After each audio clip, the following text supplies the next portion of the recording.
The text hit my phone mid-signature. Don't call. Don't come over. We're done. I looked at my bank statement. $42,000 gone in 18 months, all for family emergencies. I typed back one line. Thanks for the $42,000 lesson, Mom. Then I opened a new file. Every transfer was now a breadcrumb, and I was going to follow them back to the truth they were all hiding. My name is Natalie Quinn. At 32, I'm a lead architect at Northline Atelier. The title sounds impressive, but what it really means is that I'm the first one in, the last one out, and I'm responsible for calming clients who think sustainable design is a political statement rather than a structural necessity. That morning was about Adrian Cole. His company was planning a coastal retreat complex, a project that could redefine the skyline and my career. We were in the main conference room, the one with the good lighting and the expensive air, spread out over blueprints that felt more like maps to my future. I was mid-sentence, explaining the load-bearing capacity of cross-laminated timber, when my phone, screen down on the table, began its assault.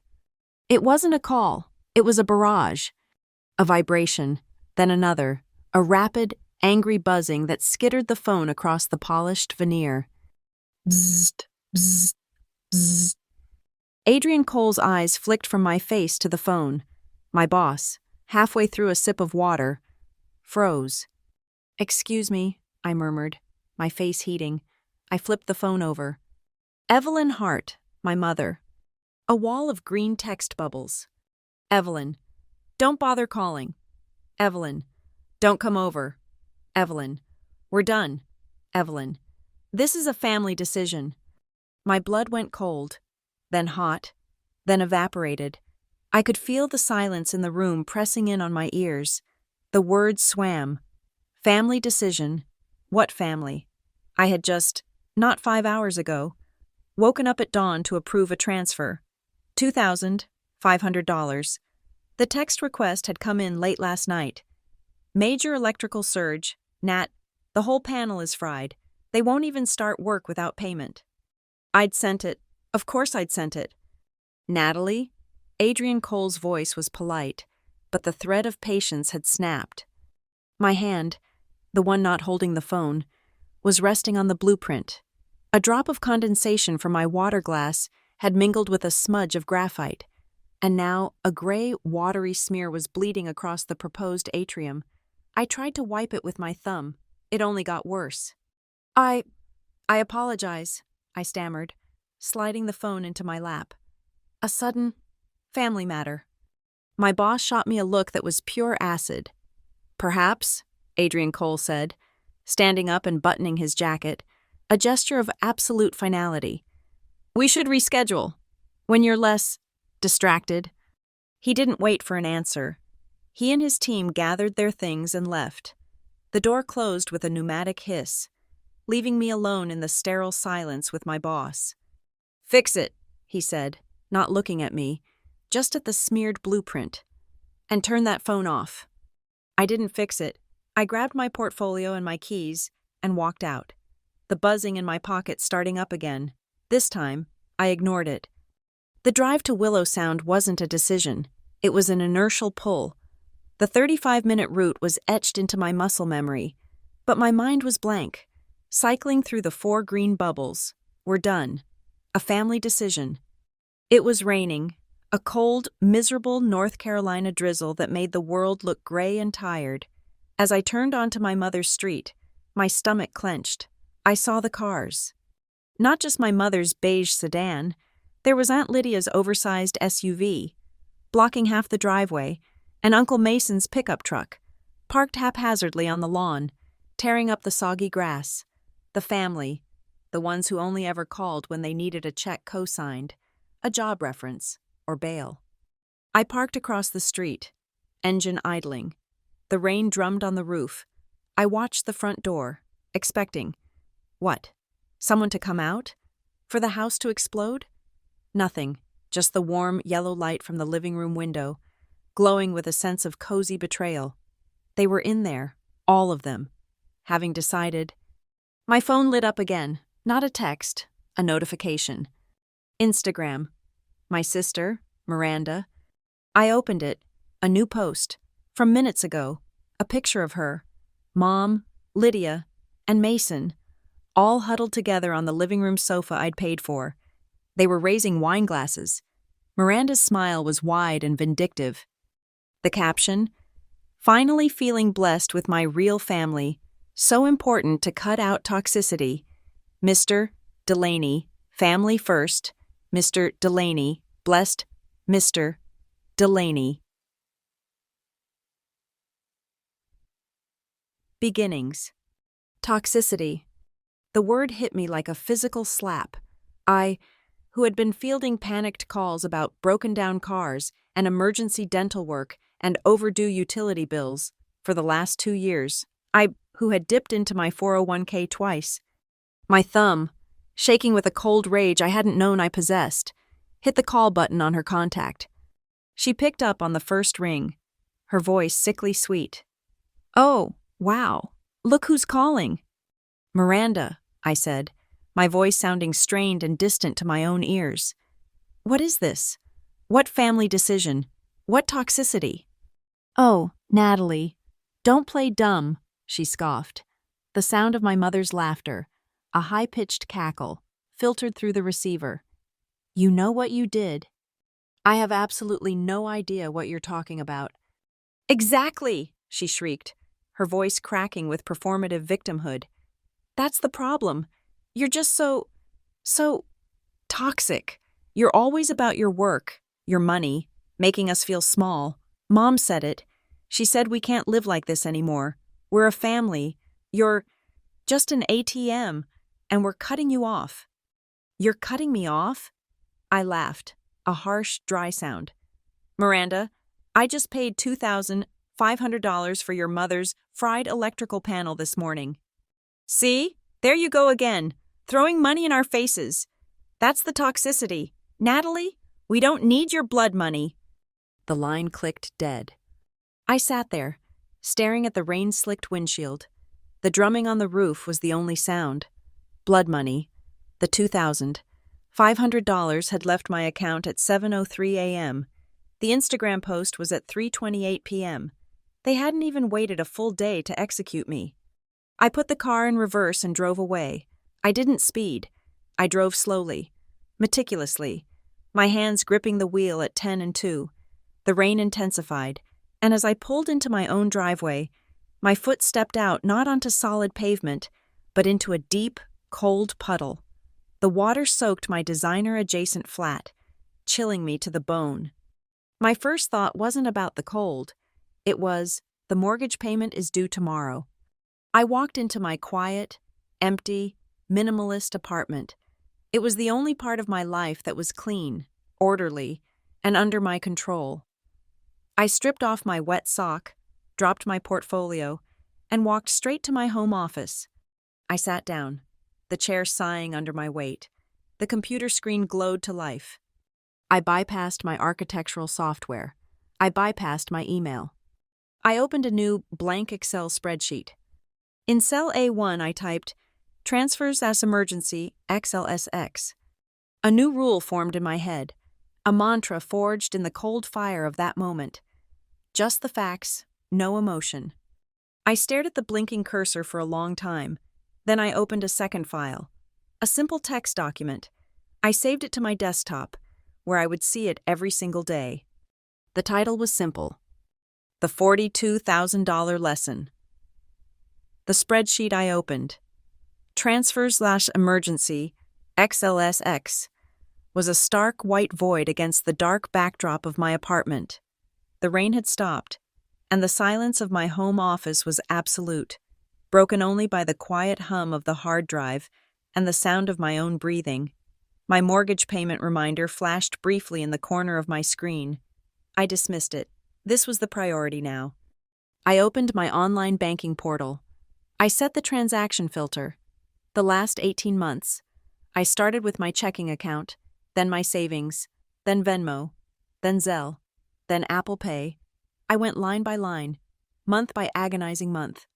August, 2 years ago, October, December, it was a slow, steady bleed. Column A, date, Column B, amount. Column C, recipient. Column D, stated reason. It took me almost 3 hours. My shoulders locked up, and my eyes burned from the blue light. But I didn't stop. I was a machine, inputting data. The last entry was the one from that morning. Date: today. Amount: $2,500. Recipient: Evelyn Hart. Stated reason: fried electrical panel. I kept scrolling back, my fingers moving mechanically on the keyboard. $1,000 here for leaky roof, $800 there for a dental emergency for Miranda, $500 for Uncle Mason's car repair, $300 for Aunt Lydia's overdue medical bill, but the bulk, the vast, overwhelming majority of the transactions, went to Evelyn and Miranda. When I reached the end of the 18-month statement, I scrolled to the bottom of column B. I typed the formula, XSUM, B2, B54. I held my breath and hit enter. The number that appeared felt like a punch to the gut. $42,150. I stared at it until the digits blurred. $42,000. It was the down payment on a house. It was a new car. Paid in cash. It was my entire emergency fund. Liquidated. It was, as I had promised myself, a lesson. I looked at column D, the stated reason column. It was a pathetic litany of domestic disasters. Burst pipe, furnace broke, emergency vet visit for the cat, property tax overdue. It looked like the inventory of a very clumsy, very unlucky con artist. I opened a new browser tab, Instagram. Miranda's profile was still public, a monument to her own bottomless ego. The post from that afternoon, the one about cutting toxicity, was still at the top, gleaming with a smugness that made my skin crawl. I started scrolling back. My spreadsheet was open in the other window. I was going to cross-reference every single dollar. I found the first big one, March 17th, $3,000. My note in column D. Burst pipe in basement. I remembered that call. Evelyn had been hysterical, claiming water was pouring in and ruining everything. I'd emptied my savings account that day. On Miranda's Instagram, I found the corresponding date, March 19th. 2 days after the flood, it was a photo carousel. Miranda and my mother, wrapped in thick white robes, cucumber slices on their eyes. They were clinking champagne glasses. The geotag, the Serenity Spa. The caption, Mommy-Daughter Mental Health Week. We deserve this. Mr. Delaney, self-care. Mr. Delaney Spa. Mr. Delaney Relax. My stomach twisted into a cold, hard knot. I had eaten instant noodles for dinner that entire week to make sure the transfer cleared without overdrawing my account.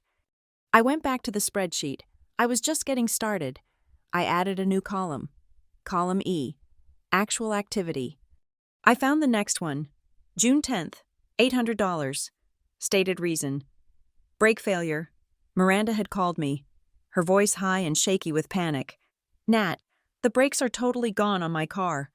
I almost crashed. The mechanic needs $800 right now, or they won't even look at it. I found June 11th on her feed.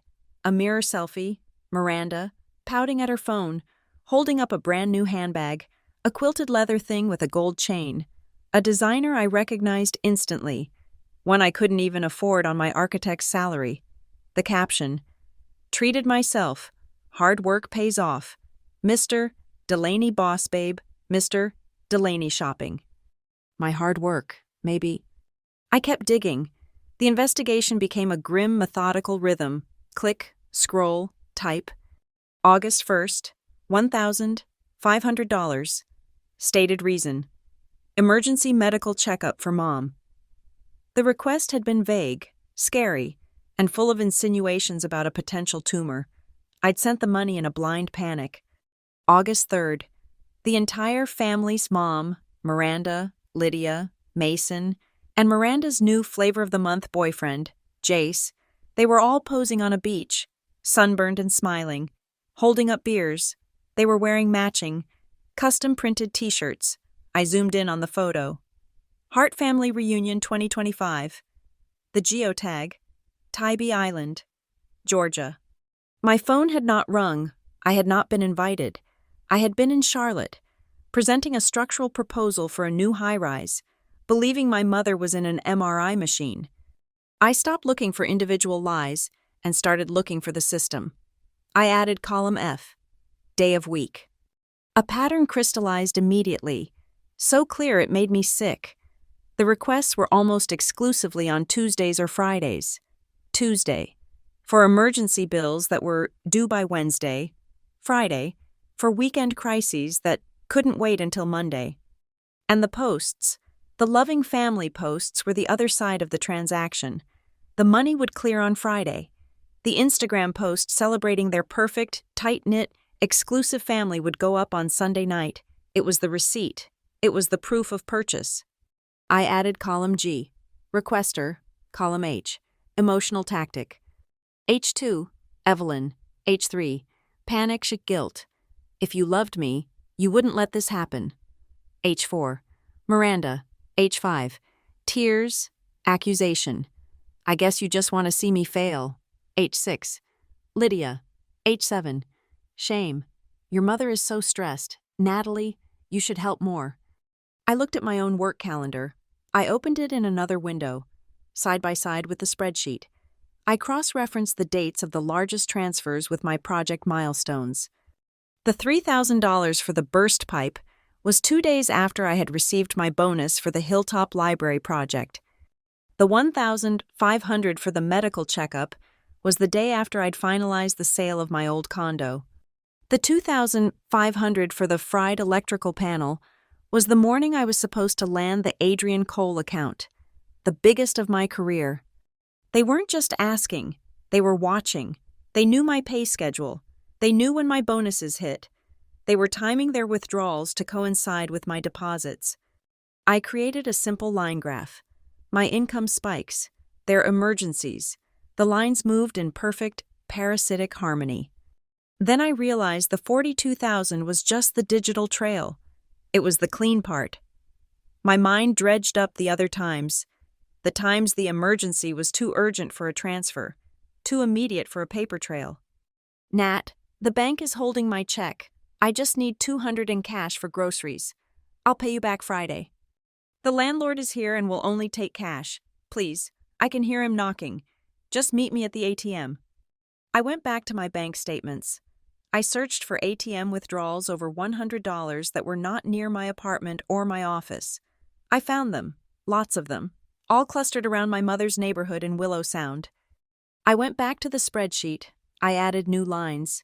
I couldn't remember the stated reason for all of them, only the raw panic in my mother's voice, the shame in my aunt's. I typed cash, direct, in the reason column and highlighted the entire row in a dark, angry red. The total at the bottom of the spreadsheet didn't change. That $42,150 was the documented, provable part. The red rows were just a monument to my own willful blindness. The real number was much, much higher. I leaned back in my chair, the plastic groaning in the silence. The timeline was complete. It wasn't a series of unfortunate events. It was a business plan, an 18-month multi-platform campaign of emotional extortion. And I was the sole investor. Miranda's word echoed in my head. Toxicity. She was right, but I had been looking at the wrong person. I wasn't the toxicity. I was the host. I said it out loud, to the empty room. I funded my own eviction. I paid for the spa robes. I paid for the handbag. I paid for the beer on Tybee Island. I paid for the wine they used to toast my exile. I paid for the data plan Miranda used to post the picture. My phone, forgotten on the charger, buzzed on the desk. A new text. Evelyn. Natalie, I know you're angry, but this is for the best. You need to grow up. I didn't feel rage. I didn't feel sadness. I felt nothing. It was the cold, clean feeling of a circuit breaker finally tripping, the system shutting down to prevent a fire. I picked up the phone. I went to my mother's contact. I scrolled down. I toggled hide alerts. I did the same for Miranda, for Lydia, for Mason. I silenced the entire Hart family with 4 clicks. The silence in the apartment suddenly felt like power. It felt like my own. The spreadsheet was done. The lesson was learned. But as I stared at the red-tagged cash entries, a new, colder thought surfaced. This was the money. This was what they took. But what were they doing? The lies were too coordinated. The family decision was too absolute. This wasn't just about handbags and spa days. This was about something bigger. I thought about the old laptop in my closet, the tablet in a drawer, devices I'd replaced and forgotten, but which might still be logged into shared family accounts. I opened my calendar. I made an appointment with myself for the next morning. Title: Check Old Devices. I saved the spreadsheet. I shut the laptop. And for the first time in 18 months, I went to bed knowing exactly where my money wasn't going. The morning after the spreadsheet, I didn't go to the office. I called in, claiming a migraine, a lie that felt insignificant compared to the ones I was now cataloging. The do not disturb on my phone had held. The silence in my apartment was absolute, a thick blanket of peace that felt entirely new. My calendar appointment, Check Old Devices, blinked at me from my screen. I went to the back of my walk-in closet, past the organized rows of blazers and architectural-approved blouses, to the top shelf. There, collecting dust, was a stack of shoeboxes. Not shoeboxes with shoes in them, but digital graveyards, old chargers, defunct hard drives, and, in a box labeled Flats, Size 9, my old tablet. I pulled it out. It was an older model, heavy, with a thick bezel. I hadn't used it in at least 3 years, maybe 4, not since I'd upgraded to a model light enough to carry on site. I brought it to my kitchen, wiped the film of dust off the screen with a paper towel, and plugged it in. I expected nothing. I expected the battery to be a fossil. But after 10 minutes, the screen flickered, hesitated, and then lit up with a charging icon. I let it sit for an hour, drinking 2 cups of black coffee and staring at the blank wall. My mind rehearsing the data points from my spreadsheet. $42,000, 18 months, Tuesday, Friday. When I returned, the battery icon showed 31%. I pressed the power button. It whirred and clicked, a slow analog sound, and the old operating system labored to life. The lock screen was a picture of my grandmother's garden, a photo I'd taken years ago. A pang of something warm and unwelcome, grief, nostalgia, tightened my chest. I pushed it down. I swiped to unlock. I didn't have a passcode on it back then. The home screen was a time capsule, old apps, old notifications, and there, in the top right corner, a small, persistent notification from the Facebook app, a red circle with a number in it. I tapped it. The app opened. It was slow, struggling to connect, struggling to render images that were years old, but it wasn't logged out. It wasn't asking for a password. It was open, and it was logged in as Evelyn Hart. My stomach did a slow, cold roll. I remembered now. My mother had borrowed this tablet years ago when her own had broken, right before I bought my new one. She must have logged into her account and, in her usual, careless way, never logged out when she gave it back. I stared at the screen, at her profile picture, a smiling, softer version of the woman I knew. My rational mind, the part of me that respected boundaries and laws, screamed privacy. This is illegal. This is wrong. And then a colder, more recent voice, the one forged by Miranda's phone call and my mother's text, replied, "You were exiled.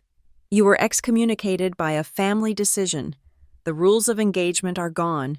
They burned the embassy down. Go sift through the ashes." My thumb, steady and cold, tapped the messenger icon. The app loaded, slower this time. A list of conversations populated. Aunt Lydia, Uncle Mason, some woman I didn't know. And at the very top, pinned, was Miranda. The last message was from 2 days ago. I tapped the conversation. My heart was not hammering. It was perfectly, frighteningly still. I felt like an architect reviewing a structural analysis report, looking for the single point of failure. The screen filled with green and gray bubbles, their casual chatter, links to shopping websites, complaints about the weather, and then the tone shifted, I scrolled up, past the LOLs and the heart emojis, until I found the change. It was about 6 weeks ago. Miranda. Mom, we have to talk about the R8 situation. Evelyn. Not now. I'm stressed. Miranda. It has to be now. The end of the month is coming. Evelyn. Fine. Call me. I scrolled down. A week later, the conversation picked up again. Evelyn. I spoke to Director Reeves.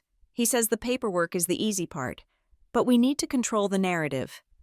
Miranda. What about Nat? My breath hitched. My name. There it was. Evelyn. No, absolutely keep Natalie out of this. She will make it complicated. She will ask questions. She's the last person who can be involved. Miranda. She'll be mad when she finds out. Evelyn. Let her be mad. By then, it will be done.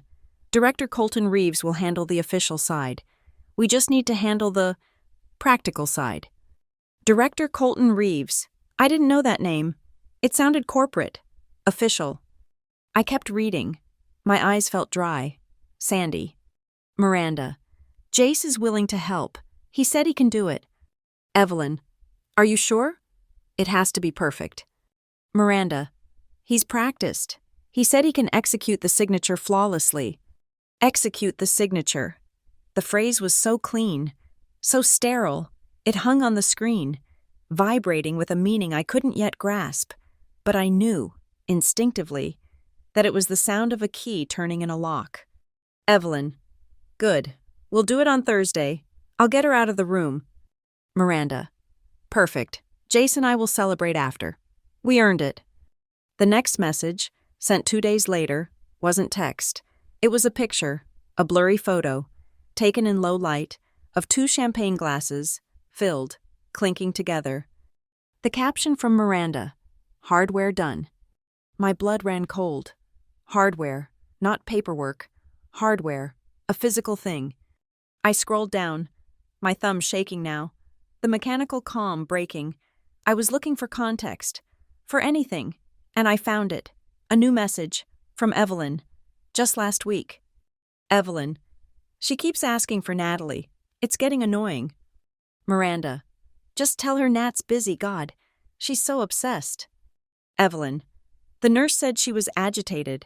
I'm telling them to limit her visits for a few days. We don't need her getting worked up and saying something to a stranger. My grandmother. Ruth Hartwell, R.H. They weren't talking about a property. They weren't talking about a bank account. They were talking about a person. My grandmother. She keeps asking for Natalie. A wave of nausea so profound washed over me that I had to set the tablet down on the kitchen counter. I gripped the cold granite edge, breathing in, breathing out, the spreadsheet, the $42,000. That was just the buy-in. It was the money I paid them to let me go, so they could get to the real prize. My grandmother. I stood there for a long time. I don't know how long. 1 minute, 10. The kitchen was silent. I was a statue. Then my phone, the one on the counter next to the tablet, the one with Do Not Disturb still active, lit up. The screen was locked, but a banner notification appeared, a text message. Not from Evelyn, not from Miranda. It was from a distant cousin, someone on my father's side, someone I hadn't spoken to in maybe 5 years. The text was short, 6 words. Cousin Mark. So sorry to hear about Ruth, R.I.P. I stared at the words. Sorry to hear. Past tense, R.I.P. No. No.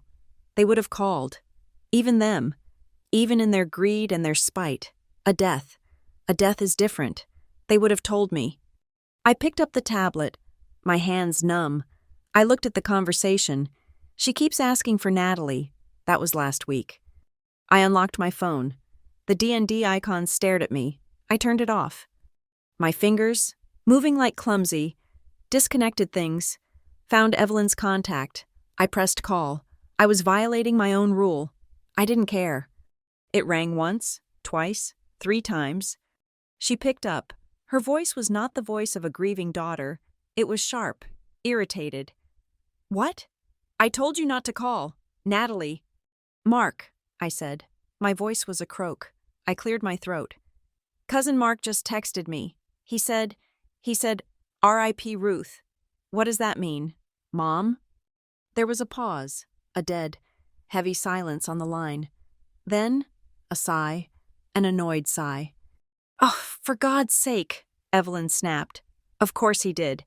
Can't anyone in this family keep their mouth shut?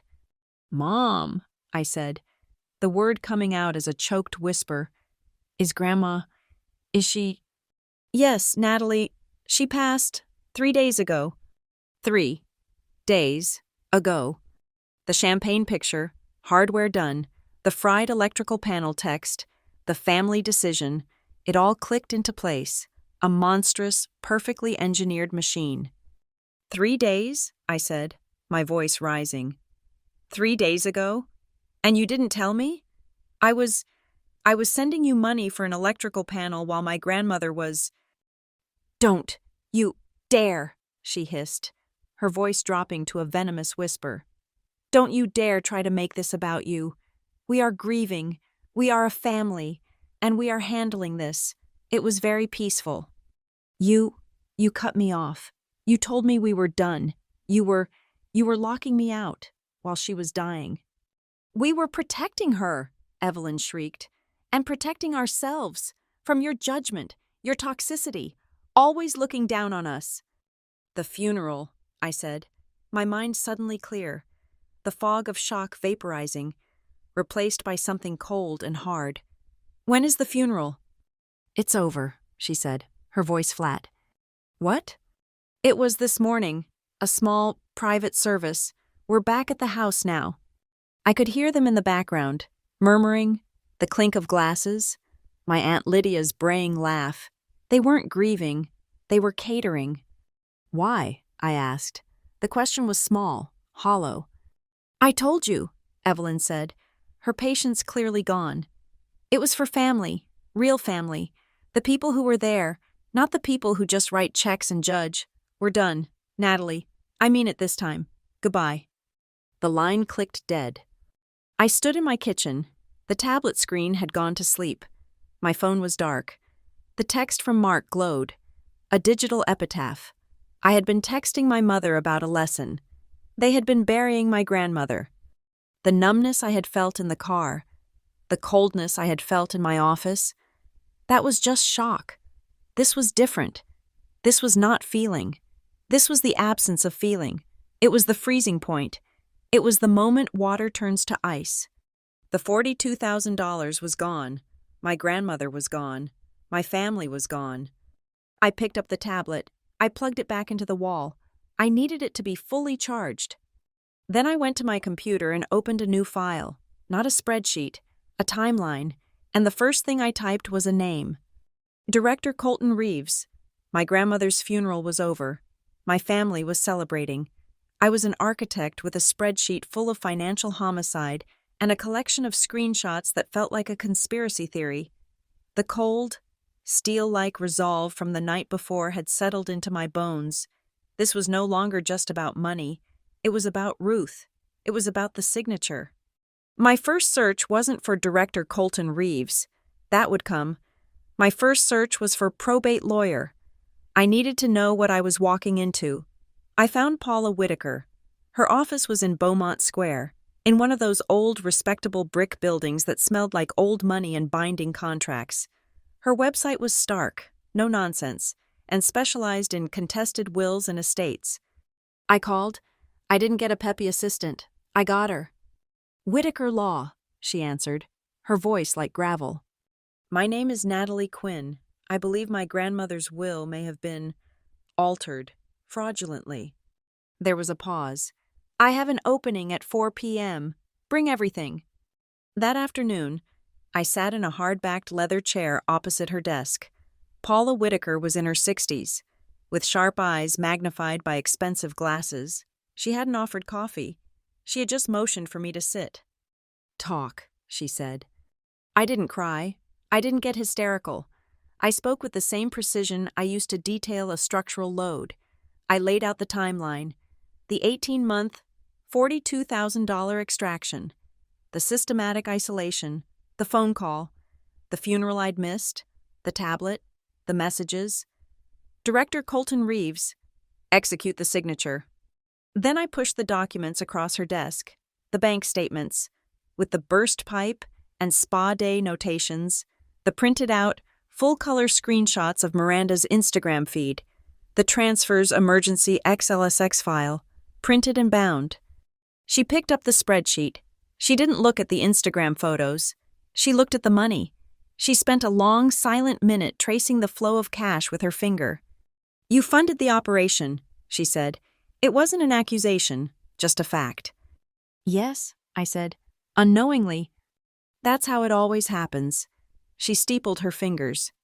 "Okay, Natalie Quinn, here's the situation. Your grandmother, Ruth Hartwell, filed a will with the county 4 years ago. I remember it. It was simple. She left Mariner's Cottage, the property in the marsh, and the bulk of her investment portfolio to you.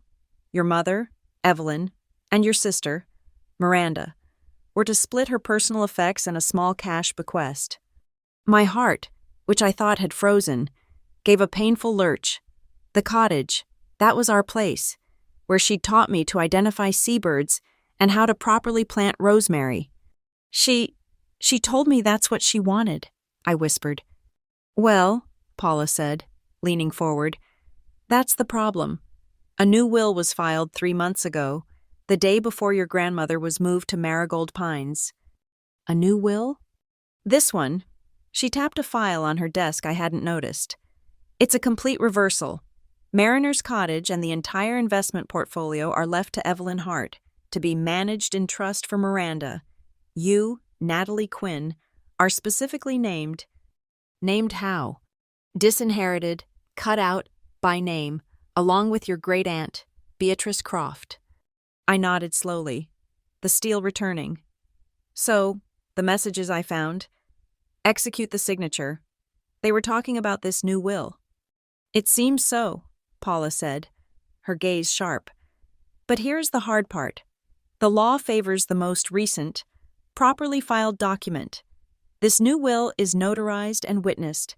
The executor is Evelyn Hart. As of this morning, she has full control of the estate." "But it's a fake," I said.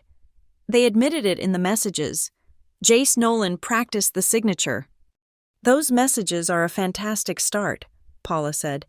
"But they're circumstantial.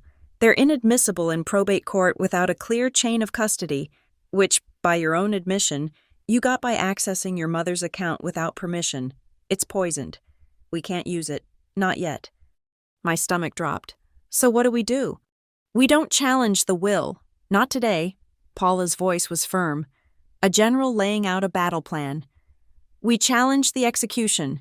We need to prove 2 things: that Ruth Hartwell lacked the mental capacity to sign, or that she was under duress, or," she paused, tapping the tablet screenshots, "that the signature on the document is not her signature at all.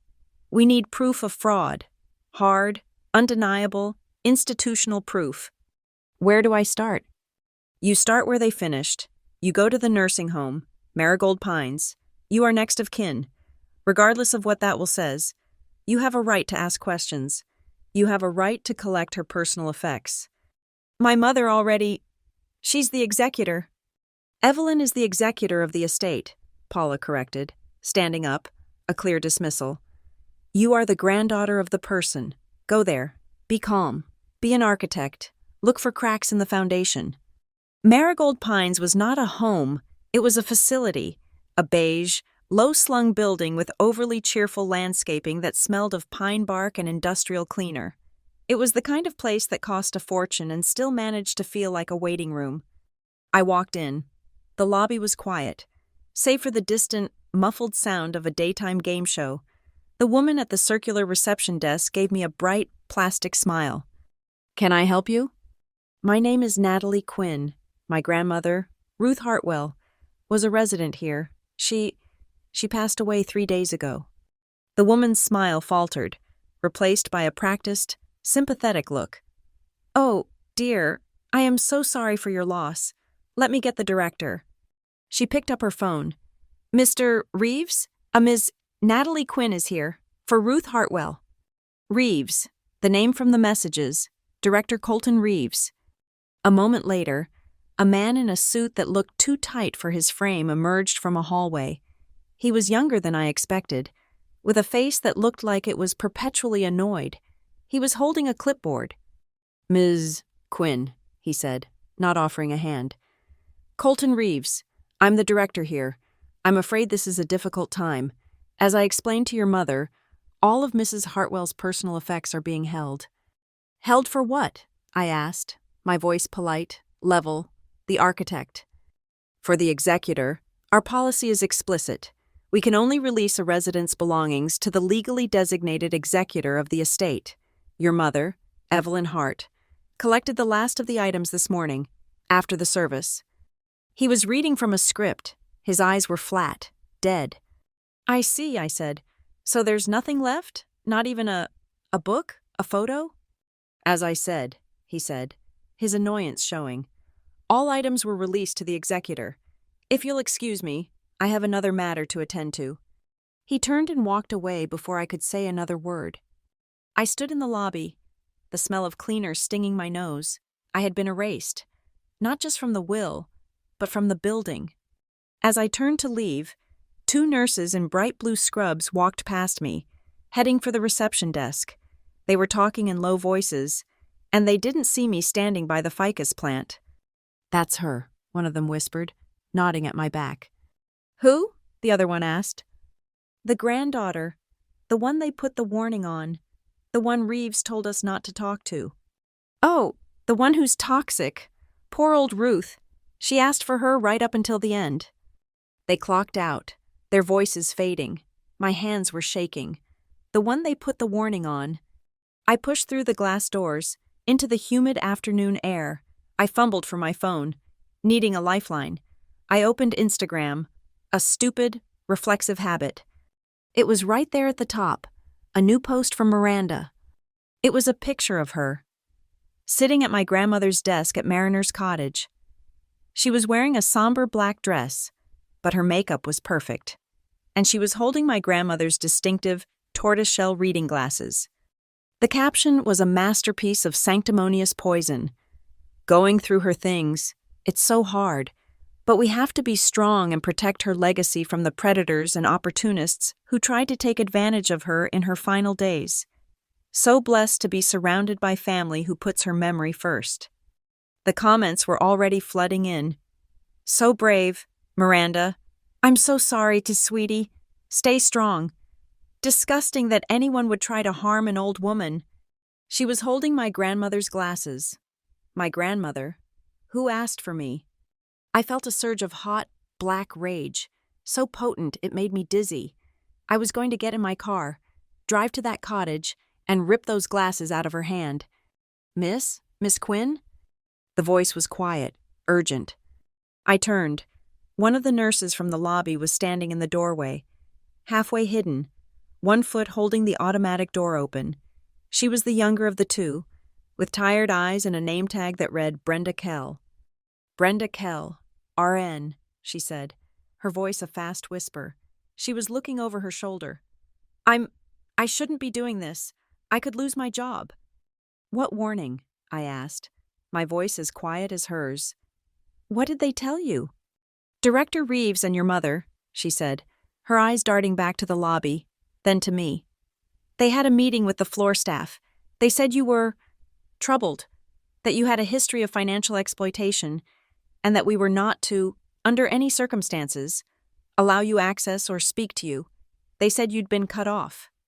I said, my throat tight, while I was paying for their spa days. Brenda's eyes hardened with a flash of recognition. "I knew it. Look, I loved Ruth. She was a sweet lady, and what they did, it wasn't right." "What did they do, Brenda?" I asked, taking a step closer. "The will, the signature." "I don't know about a will," she said, shaking her head. "I just know the timing. They signed a stack of papers in her room on Thursday, the day you were talking about." "So? She was in her room?" "No," Brenda said, her voice dropping even lower. "That's just it. She wasn't. They waited. I checked the chart for my own shift. Your grandmother was in diagnostic imaging, off the floor, from 2:15 p.m. until 4 p.m., for a scheduled hip x-ray, the one your mother arranged. My blood went cold. The champagne photo, hardware done. They were in her room while she was gone, I said. Director Reeves was there, and that boyfriend of your sister's, Jace, and your mom and sister. They had the notary with them. Reeves had him sign us all out of the room. Said Mrs. Hartwell needed her rest and was not to be disturbed. But she wasn't even there. I saw them when they left. They were laughing. She looked over her shoulder again, panicked. Look, I have to go. Brenda, wait, I said, pulling out my phone. Please, I need help. They took everything. They're painting me as a monster. She looked at my phone. She looked at the door. She looked at my face. She asked for you, Brenda whispered, her eyes filling with angry tears. She kept saying, Where's Natalie? Where's my architect? And your mother just kept smiling and telling her you were too busy with work to visit. I typed my number into a new note and held out the phone. They're lying. I need proof. You saw it. She hesitated for a beat, then took the phone and quickly typed in her own number. I can't promise anything, she whispered, handing it back. Reeves watches us like a hawk, but I'll see if I can find something solid. The logs, the visitor sign in. Thank you. Brenda, you have no idea. Yeah, I do, she said, her face grim. She let the door hiss shut, but just before it closed, she looked me dead in the eye. Be careful. They're not just watching me. They're watching you. I did not sleep. Sleep was a luxury for people who were not at war. I was in my home office, the blinds drawn against a city that was still moving. My laptop screen a cold blue light in the darkness. My phone was beside it. Face up, on silent. I was waiting. I did not know for what, but I was waiting. At 2:13 in the morning, the screen lit up. It was not a text. It was an email. From a garbled address I did not recognize, a string of letters and numbers. The subject line was blank. The body of the email contained only a hyperlink and 3 words. Watch this, then delete. My fingers were cold. I clicked the link. It took me to a secure, anonymous file hosting site. A single video file was waiting. I pressed play. The image that flickered to life was grainy, high contrast black and white, a security feed. The timestamp in the bottom left corner was from Thursday, 2 days before my grandmother died. The location stamp read, Marigold Pines, 3B hallway. The camera was aimed down the hall, directly at the doorway to my grandmother's room. For the first 2 minutes, nothing happened, just an empty hallway. But I could see into the room. I could see the bed. It was empty. The blankets were drawn tight, military style. She was not there. Brenda's whisper from the parking lot echoed in my head. She was in diagnostic imaging. Then, figures. They didn't walk from down the hall.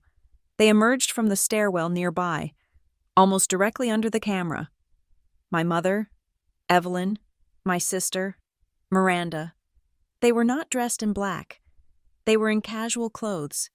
Evelyn was holding a small handbag. Miranda was holding something else. It took me a second to process it. They were wine glasses, stemless. They were carrying 2 empty wine glasses into a nursing home. They were followed by Director Colton Reeves, holding his signature clipboard, and Jace Nolan, Miranda's boyfriend. He looked pale, even in the terrible lighting. They entered the room. The camera angle was awful, catching only the first few feet of the space, but it was enough. They clustered around the small desk by the window, the one my grandmother never used. My mother and sister moved out of frame, deeper into the room. Reeves and Jace stayed at the desk. Reeves put the clipboard down. He took a sheaf of papers out. He laid them on the desk. Jace sat down. He was visibly shaking. And then I saw it. He had another piece of paper with him, a single sheet. He laid it next to the official documents. He picked up a pen. He looked at the sheet. He looked at the document, and he began to practice. He drew the R in Ruth. He stopped. He looked at the paper again. He tried the full name, Ruth Hartwell. He drew it slowly, his hand cramping. It was not a signature. It was an art project. I hit pause. I zoomed in. I couldn't make it clearer, but I could see it. The practice sheet. I pressed play. I watched, my breath held in my chest, as Jace crumpled the practice sheet and shoved it in his pocket. Reeves tapped the official document. The will. Jace took a deep breath. He leaned over the paper, his whole body tense. He moved the pen with a slow, agonizing deliberation. He was not writing. He was tracing, drawing a signature from memory. A signature he had clearly practiced. In the background of the shot, just visible, my mother and Miranda reappeared. They were no longer holding empty glasses. They were full. They clinked them together, a silent, celebratory toast, as Jace Nolan's pen lifted off the paper. Reeves snatched the document. He glanced at it, nodded once, and then, from his breast pocket, he produced a notary stamp. He pressed it down onto the page with a decisive, violent finality. They all left, Jace shoving the pen in his pocket, Reeves clutching the will. My mother and sister followed, still sipping their wine. The video feed went back to the empty hallway. My phone buzzed, a text from Brenda. They knew the schedule. She was in diagnostics, room 314. From 2:15 until 4, they had an hour and 45 minutes. They used all of it. Delete the email. I stared at the screen. The rage was gone. The grief was gone. I felt a terrifying, crystalline clarity. I was an architect looking at a collapsed building, and I had just found the faulty rebar. I did not delete the email. I downloaded the video file. I saved it to my desktop. I saved it to an external hard drive, which I then encrypted. I plugged in a second, brand new thumb drive, saved the file again, and encrypted that. I put the thumb drive in my fireproof safe. I put the hard drive in my briefcase. Only then did I delete the email, the browser history, and the cache. I sat back. The video was the how, but I needed the why, and I needed an ally. The name from Paula Whitaker's office surfaced in my mind. The other person disinherited, Beatrice Croft. I went back to the old, logged-in tablet. I went to my mother's messages. I searched her entire history for Beatrice. It was there, an ancient, venomous exchange from nearly 5 years ago. Evelyn, stop calling this house. Dad made his wishes clear. Beatrice, he made them clear to you. You're a thief. Evelyn, you always have been. You'll get yours. Beatrice Croft, my great-aunt, my grandmother's sister, the family pariah. The one I was told was unstable and grasping, the one cut off 3 decades ago. It was now 3:15 in the morning. I found her number through an online record search, a landline, in Beaufort. I dialed. It rang 6 times. I was about to hang up when a voice, thick with sleep and suspicion, answered. Hello? Is this Beatrice Croft? Who is this? Do you have any idea what time it is? My name is Natalie Quinn. My voice was steady. I'm Evelyn Hart's daughter. I'm Ruth's granddaughter. The silence on the other end was absolute. It was a block of ice. I have nothing to say to a Hart, she finally spat, especially not at 3 in the morning. Wait, I said, a sudden urgency in my voice. They cut me off, too. They did it. To Ruth. They forged her will. They cut me out, and they cut you out. I have proof. The ice block didn't melt, but it cracked. What? What did you say? Evelyn and Miranda. They had Jace Nolan sign a new will. They did it while Ruth was out of the room. I have a video of it. They disinherited me and you. Beatrice let out a breath. It was not a gasp. It was a laugh. A dry, bitter, terrible sound that held 30 years of, I told you so. Of course she did, she whispered. Of course, she finally did it. What do you mean? Your mother, Natalie, she did this before, 30 years ago, to me, with our parents, her parents. She got my father to sign papers he didn't understand. She called it estate planning. By the time he passed, she was the sole executor. I was the unstable one. Ruth, Ruth just stood by. She was too scared of your mother to fight for me. She told me I was toxic, I said, the word tasting like ash. That's the playbook, Beatrice said. We're the ones who see her for what she is. So we have to be discredited. So, you have a video. My God, after all these years, you have a video. Yes, but what do I do with it? A lawyer said it's inadmissible. The lawyer is wrong, Beatrice snapped. The video isn't the evidence. It's the map. It tells you what to look for. You have the video. Now you need the expert. You need someone to translate what that video means for a judge. A handwriting expert? Yes, but not just any fool from the phone book. You need Ilias Monroe. Dr. Ilias Monroe. He's a forensic document examiner. He's expensive. He's an absolute bastard. And he lives to destroy forgers. He's the best there is. She gave me his private number. I used him 30 years ago, Beatrice said, her voice dropping. I lost. I didn't have a video, but he proved I was right. That was all that mattered. This time, Natalie. This time. You won't lose. Call him. I hung up and looked at the number. It was 4 o'clock in the morning. I didn't call. I emailed. Dr. Monroe, Beatrice Croft gave me your number. I have video evidence of a will being forged in real time. I need a report. His reply came at 6:02 a.m. as the first gray light was hitting my window. Beatrice? Still kicking? Good for her. My fee is $500 an hour. Send me the video. And a copy of the real signature. I had Paula Whitaker's office, as soon as they opened, email him a scanned copy of the 4-year-old, valid will. I sent him the video file. He called me at 9 a.m. I was on my 4th cup of coffee, still in my office chair. Dr. Monroe, I answered. It's a joke, he barked. No hello. It's the sloppiest forgery I've seen in a decade. Are you sure you need me? A child could see this. I need you to make it official, I said. Official? Fine. I could hear him scribbling. It's official. The pressure is all wrong. He's drawing, not writing. See the hesitation marks?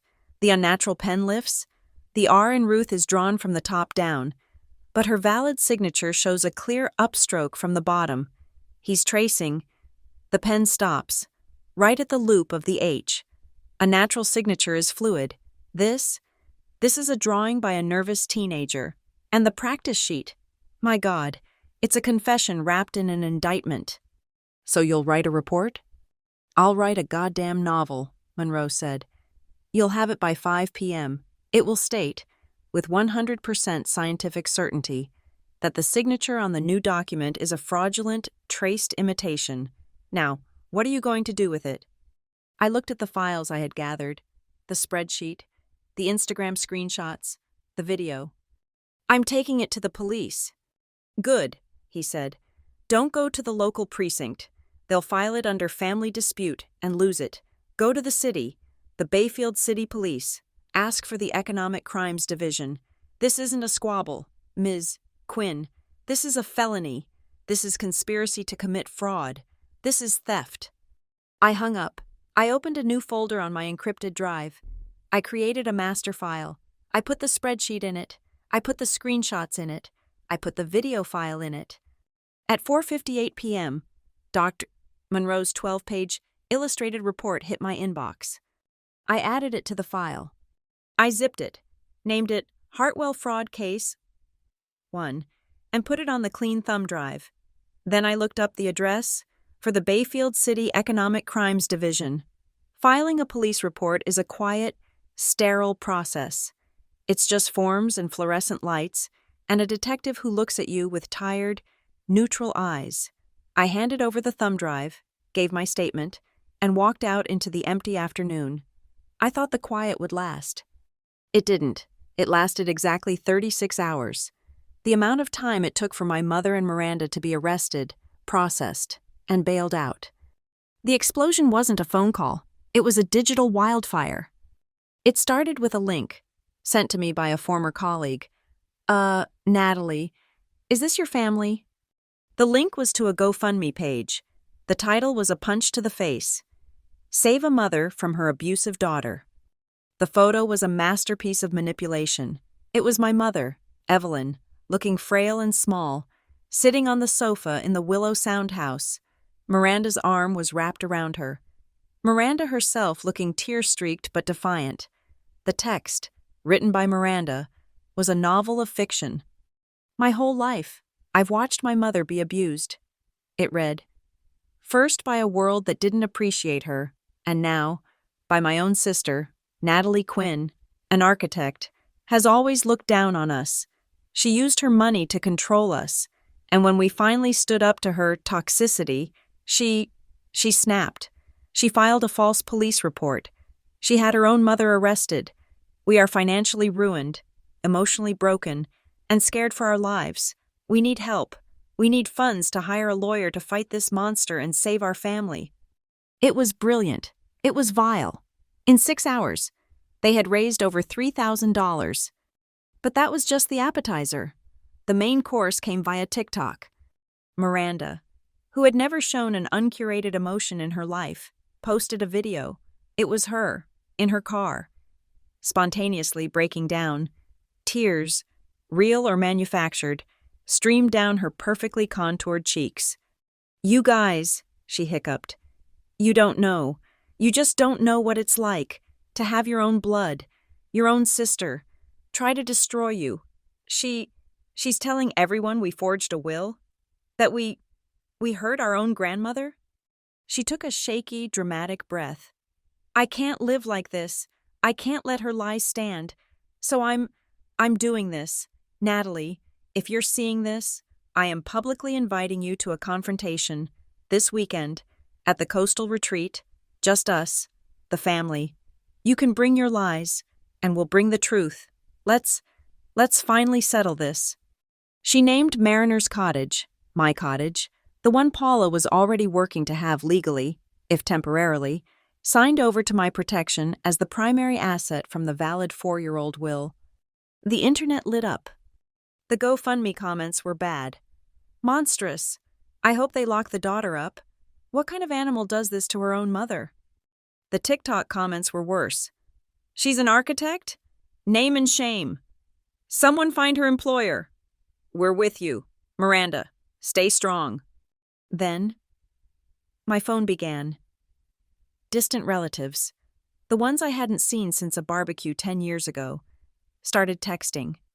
Natalie, I am hearing the most awful things. Your mother? I'm so disappointed in you.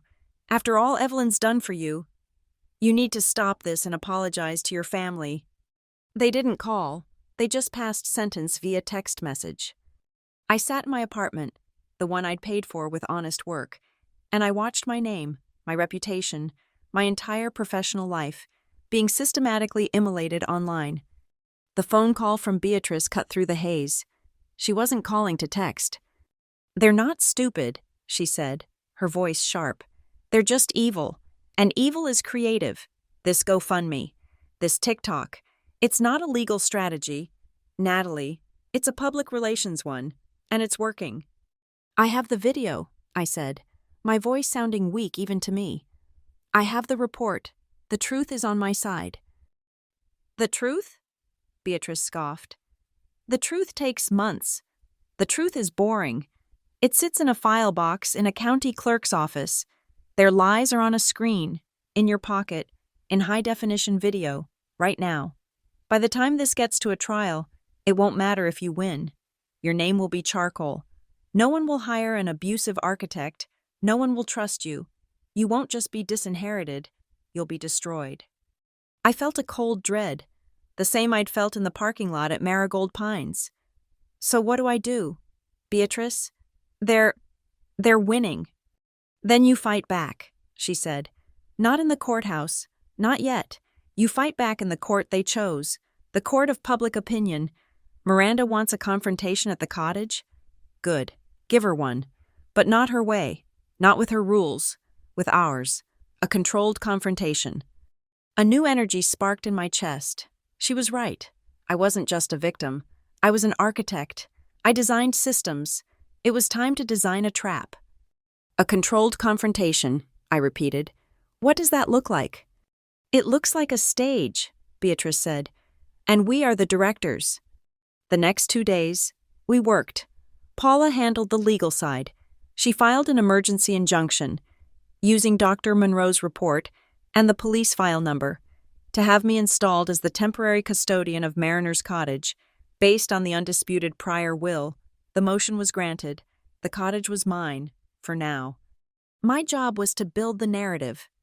I was the only one who had the archives, my entire life. I was the family historian, the one with the hard drives, the one who backed everything up. My mother and Miranda lived in the moment. Their digital history a string of selfies. I had the receipts. I went into my closet and pulled down 3 terabyte-sized drives. I spent hours sifting.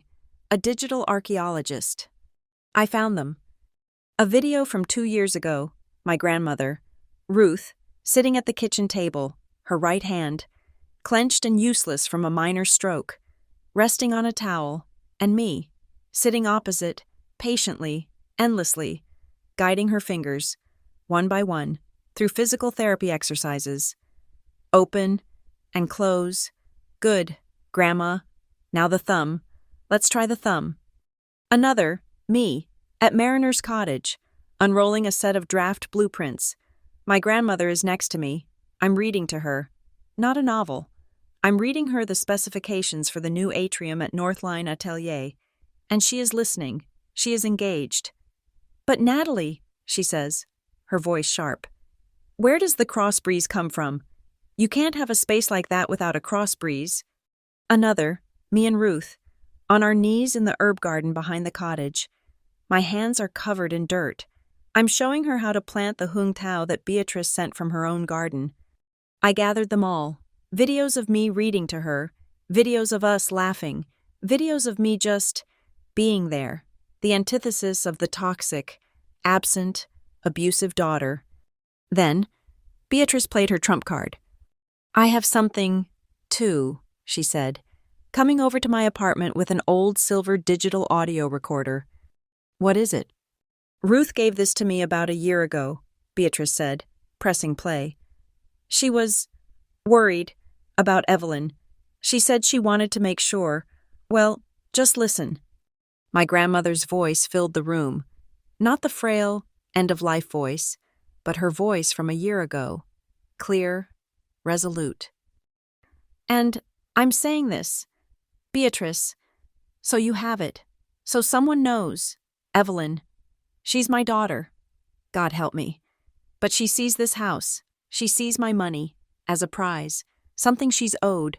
Miranda is just a reflection. But Natalie is different. My breath caught. Natalie, she never asked me for a thing. Ruth's voice continued. Not $1, not one favor. She just comes. She brings her drawings. She sits in the garden. She's the only one who ever saw this place, this land, as a foundation, not a piggy bank. She's the only one who builds. Everyone else just takes. That's why I'm leaving it to her. The cottage, the investments, all of it, so she can build. I'm leaving it to Natalie. I'm saying this out loud. On this recorder. On, what day is it? October 21st. I'm leaving it to Natalie. Beatrice pressed stop. The silence in the room was absolute. That, I said, my voice thick, is our centerpiece. I worked all night. I was no longer a mourner. I was an architect preparing a final presentation. I created a new video file. It was a simple, brutal narrative. Part 1. The love. A montage. Me and Ruth. The hand therapy. The blueprints. The garden. The audio file of her voice. Playing clean and clear. I'm leaving it to Natalie. Part 2. The lockout. The Instagram posts from Miranda. The spa days. The Tybee Island trip. The toxicity post, all set against the dates of my $42,000 in transfers. Part 3. The lie. The final exhibit. The security footage from Marigold Pines. The empty room. Jace Nolan. Practicing the signature. My mother and sister. Toasting with wine. Dr. Monroe's scathing report. With his key findings. Traced imitation. Unnatural pen lifts, appearing as text on the screen. I saved the file. Hartwell Truth, MP4. The next day, we set the stage. At Mariner's cottage, I had a projector screen installed in the main living room, hung over the fireplace. I had a high-definition projector mounted on the ceiling beam. I had Paula's legal team install 2 high-resolution cameras, one aimed at the sofa, one at the door. I had 3 concealed microphones, in my own home, in a state where I was legally allowed to record. It was all perfectly admissible. I sent one text to a group chat containing Evelyn, Miranda, Lydia, and Mason. "You're right. Miranda," I wrote, "we need to talk, all of us. You wanted a confrontation at the cottage. You've got it. Sunday, 6 p.m., as a family, like old times. Please, come. We need to settle this." I didn't invite the public. I didn't invite the press. I invited them. And to make sure the trap was set, Paula Whitaker sent out 2 final, formal letters. One to director Colton Reeves, one to Jace Nolan. They were not invitations. They were legal notices, informing them of an emergency hearing Paula had requested for Monday morning, compelling them to give depositions in the fraud case. We were setting 2 different traps, one for the family, one for the conspirators. We were separating the herd. Sunday, at 5 p.m., I stood in the living room of my grandmother's cottage. The projector was on, casting a bright, empty white square on the screen. The cameras were recording. The air was still, smelling of salt and the marsh. The stage was set. The audience was on its way. The cars started arriving at 5:45 p.m., just as the sun was turning the marsh grass to gold.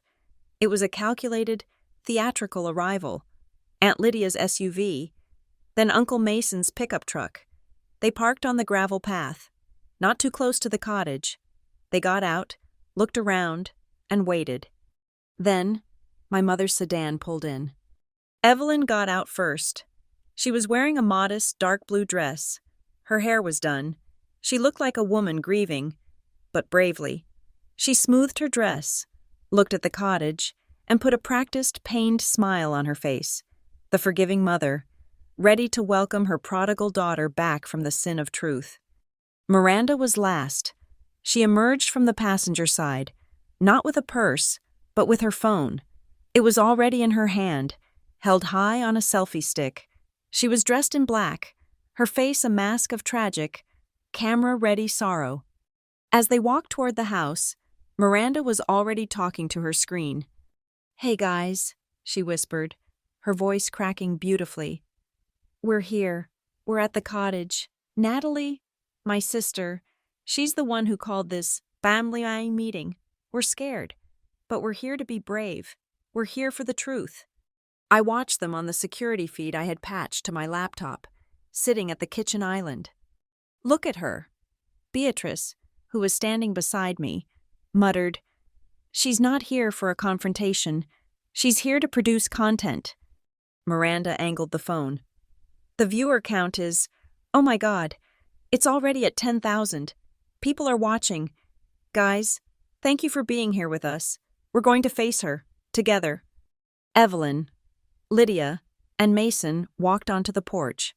My mother paused at the door, which I had left pointedly unlocked. She took a deep breath, steeling herself for her performance, and pushed it open. "Natalie," she called out, her voice dripping with a false, gentle concern. "We're here, honey. We're here to talk." They walked into the living room. They saw the setup.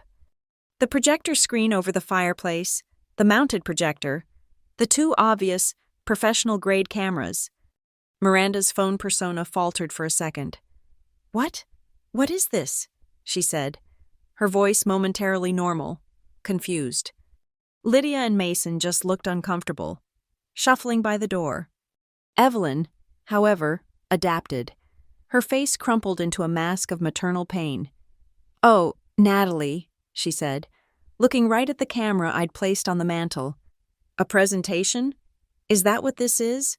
This isn't a business meeting. This is your family." Miranda recovered instantly, spinning the narrative for her 10,000 viewers. "Guys, she set up cameras. She's trying to trap us. This is the kind of toxic behavior I was talking about. She's trying to make this a performance. You're right, Miranda, I said. I walked out from the kitchen. I wasn't wearing black. I was wearing the clothes I'd wear to a site inspection. Dark trousers, a crisp white shirt. I was holding my laptop. I didn't look at them. I didn't look at Miranda's phone. I walked straight to the small table I had set up, where an HDMI cable was waiting. I did not engage. I did not argue. I said nothing. Natalie, talk to us, my mother pleaded, taking a step forward, her arms open for an embrace that would never come. She won't even talk to us, Miranda narrated to her phone. She's just plugging in her computer. This is so cold. This is what she does. She's so cold. I plugged in the cable. My laptop screen mirrored onto the projector. It was a blank, white rectangle. I turned to them, to my family, to Evelyn, to Lydia, to Mason, and to Miranda's phone, which she had now propped on the mantel, aimed at the screen, to capture her brave confrontation. You wanted a confrontation, Miranda, I said, my voice quiet, amplified by the small microphones Paula's team had placed. You wanted to talk about truth. All right, let's talk about the truth. This isn't truth, Natalie, Evelyn said, her voice rising. This is an ambush. This, I said, hitting the spacebar, is a video. The first clip played. The living room was filled with light and sound. It was the video from my archives. Me and my grandmother, at this very cottage. Clip. Me and Ruth, heads bent over a blueprint. She's laughing, her hand on my arm. A cross breeze. Natalie, you forgot the cross breeze, you silly girl. Clip. Me, patiently guiding her fingers through her physical therapy exercises. Open and close. Perfect. Grandma, you're doing perfect. A low murmur started. From Lydia. From Mason. They were staring at the screen. This was not the toxic, abusive granddaughter. This was a relationship they had never bothered to witness. What is this? Evelyn snapped, her maternal mask slipping. What is this? A home movie? She's trying to change the subject, Miranda narrated to her live stream. She's trying to distract from what she did to us. I'm not changing the subject, I said, letting the video play. I'm setting the scene.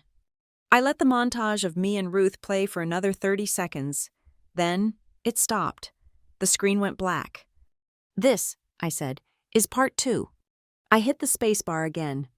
The feed was black and white. The timestamp in the corner. Marigold Pines, 3B hallway. The room went absolutely dead silent. I watched Evelyn. Her smile was gone. Her face went pale. I watched Miranda. She was staring at the screen, her eyes wide. She had stopped narrating. They watched, frozen, as the empty bed was shown. They watched as they, themselves, walked in. My mother, Miranda, Jace, Reeves. They watched Jace Nolan sit at the desk. They watched him pull out the practice sheet. What? What is this? Mason whispered, taking a step back. This is this is a lie, Evelyn shrieked, a raw animal sound of panic. This is fake. She faked this. This is deep fake.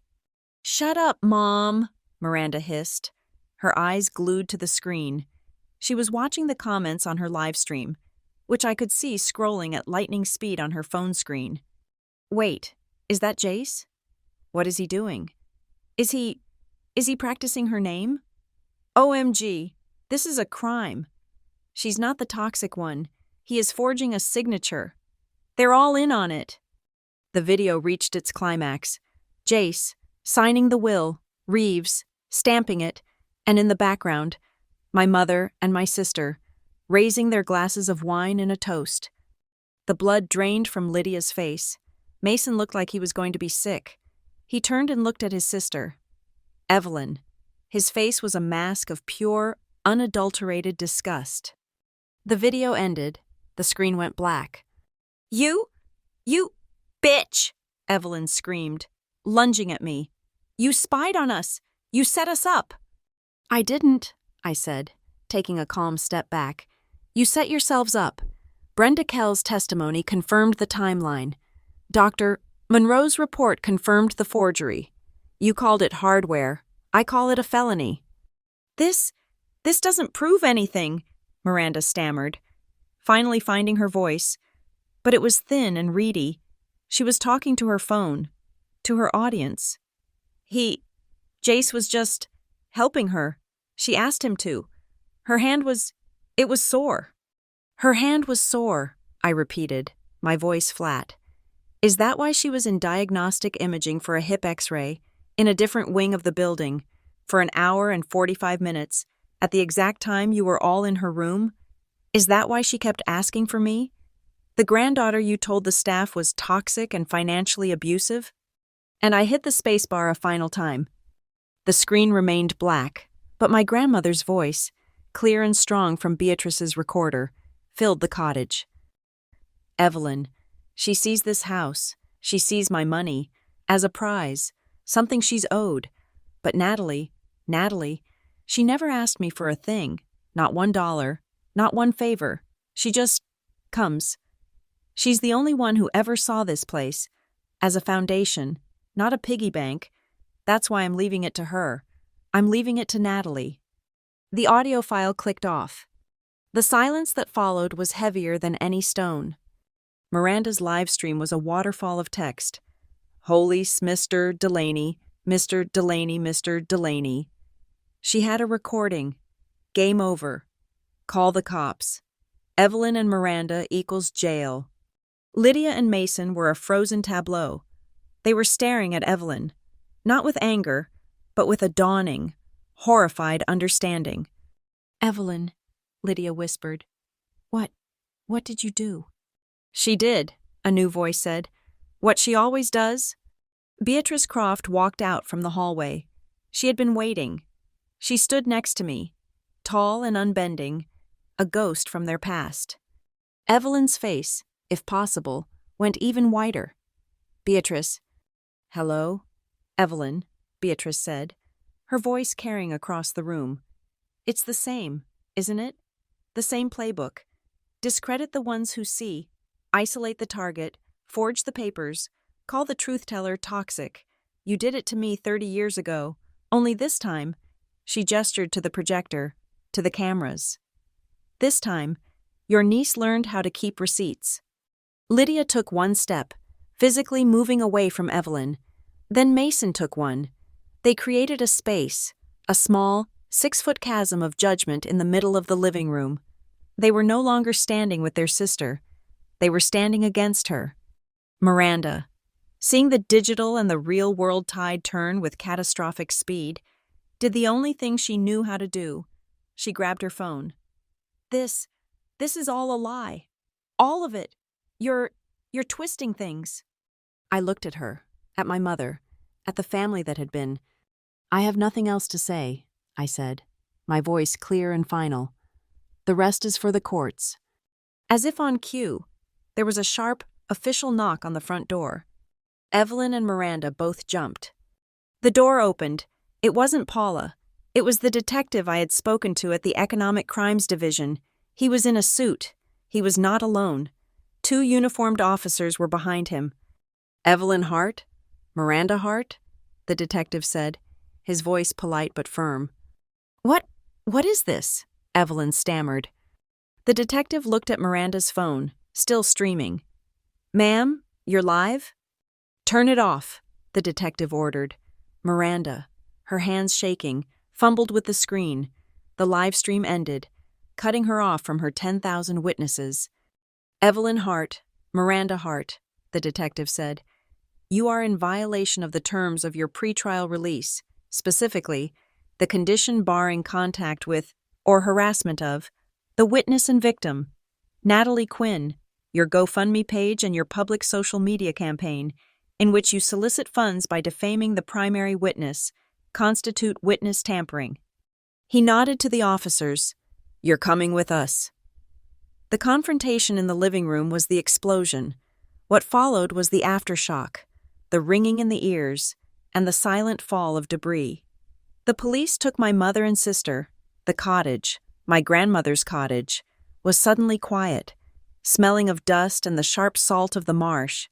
Beatrice and I were left standing amid the cameras, the white projector screen, and the wreckage of a family. The legal battle, however, had just begun, the quiet noir phase. Paula called me the next morning, her voice crisp, all business. "The dominoes are tipping," she said. "What do you mean?" "Director Colton Reeves. His attorney contacted the district attorney's office at 8:01 this morning. He's floating a plea deal, the video of the signing, and the news that the DEA is now investigating Marigold Pines for systemic elder fraud. It seems to have focused his mind. He's offering to testify against Evelyn and Jace in exchange for probation." "He'll flip," I said, feeling a cold, grim satisfaction. "He'll try," Paula corrected. "He's going to paint himself as a low-level administrator. Pressured by a hysterical, grieving daughter. He's a professional. He's slippery. We let the DEA handle him for now." "And Jace?" "Jace," Paula said with a dry sigh, "is the other kind of criminal, the stupid kind. The detectives served the warrant on his apartment this morning. They found him on the floor, surrounded by energy drink cans, frantically trying to factory reset his laptop. He was literally, and I quote the arresting officer, trying to wipe the hardware." "Did they get it?" "They got it, and the hard drive, and according to the tech team, the metadata on the original practice signature files he thought he'd deleted. He's not getting a plea deal. He's getting a public defender."